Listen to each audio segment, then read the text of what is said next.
St. John, South, Mount Pearl. Last week, Canadians learned how the Conservatives spent some of the $1.3 billion it cost to hold the G20.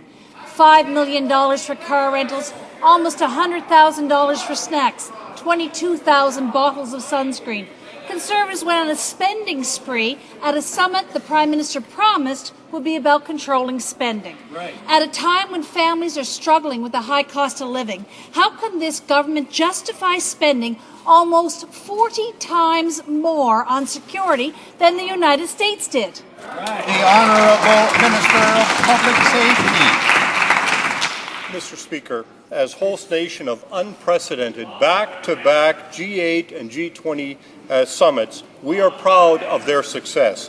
As we have said all along, the majority of these costs for the summit were security-related. Approximately 20,000 security personnel were tasked with safeguarding both summits. And we were able, in the course of this, to highlight Toronto, to ensure that Toronto gets the recognition that it doesn't get from members opposite. In fact, that we believe that Toronto is an important place for job growth and development. The Honourable Member for St. John, South, Mount Pearl. What's unprecedented is the amount of spending. So far, the Conservatives have only revealed about 15% of the total G8, G20 spending. They're not telling us how they spent the remainder of the $1.3 billion. Canadians have a right to see the rest of the receipts.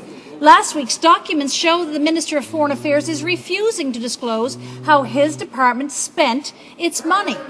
Will the Conservatives demonstrate true accountability and release the full details of what they bought with borrowed taxpayer money? The Honourable Minister of Public Safety. Mr. Speaker, I've made it very clear that our government is prepared to release the costs of the summits, and we will do so. In fact, we've invited the Auditor General to examine all of our expenditures to ensure that those expenditures were appropriate.